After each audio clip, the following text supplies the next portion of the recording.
Assalamualaikum warahmatullahi wabarakatuh. Kembali lagi dengan saya Mira Iliana yang kuliah di IAI Sumber Pariaman. Dan kali ini masih dengan pembahasan BKI atau Bimbingan Konseling Islam, tapi dengan tema yang berbeda. Kali ini saya membahas tentang BKI, subjek dan objek Bimbingan Konseling Islam. Dan saya tidak akan memperpanjang kalimat saya, langsung saja kali ini kita kupas dengan rinci dan saya tambahkan untuk semaksimal mungkin. Dan saya mohon maaf jika ada kesalahan atau kekurangannya di dalam pemaparan kali ini. Baiklah, saya tidak akan memperpanjang, langsung saja kepada pembahasan subjek dan objek BKI atau Bimbingan Konseling Islam. Dalam bimbingan dan konseling Islam atau disebut dengan BKI, subjek adalah pihak yang memberikan bimbingan dan konseling atau dokternya. Yang kedua adalah konselor, sementara objek adalah pihak yang menerima bimbingan dan konseling dari konseling, yaitu pasiennya.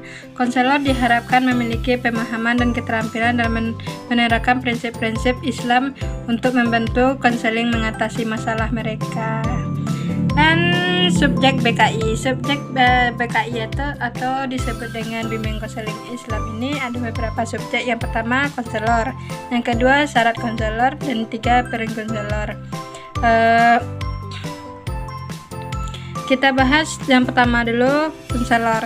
Konselor merupakan individu yang memiliki kemampuan dan pengetahuan dalam memberikan informasi dan konseling berbasis Islam.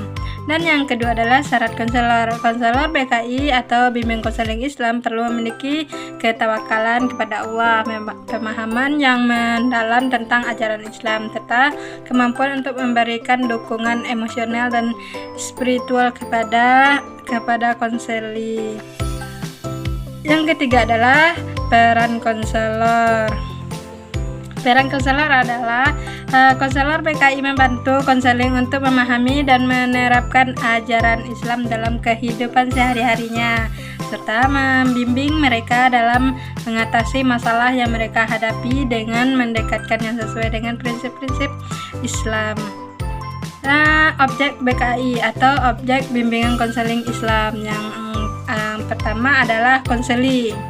Apa itu konseli? Konseli adalah merupakan individu yang membutuhkan bantuan dalam mengatasi masalah yang mereka hadapi, baik masalah rohani, mental dan spiritual maupun masalah lainnya. Dan yang kedua adalah kebutuhan konseli. Konseli BKI atau bimbingan konseling Islam membutuhkan bimbingan dan konseling untuk mengembangkan potensi diri, memperkuat iman dan ketakwaan, serta memperoleh solusi yang sesuai dengan prinsip-prinsip Islam yang dibutuhkan. Dan yang ketiga adalah manfaat BKI atau bimbingan konseling Islam bagi konseli.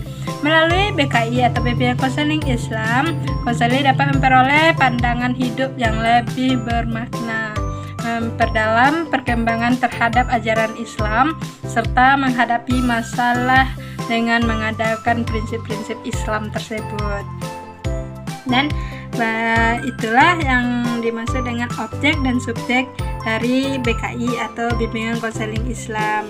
Kalau objek BKI adalah konseli, kebutuhan konseli, manfaat BKI dan manfaat BKI bagi konseli. Itulah yang dapat saya paparkan kali ini. Jika ada kesalahan atau kekurangan atau ketidaknyamanannya dalam saya menyampaikan, saya mohon maaf. Assalamualaikum warahmatullahi wabarakatuh.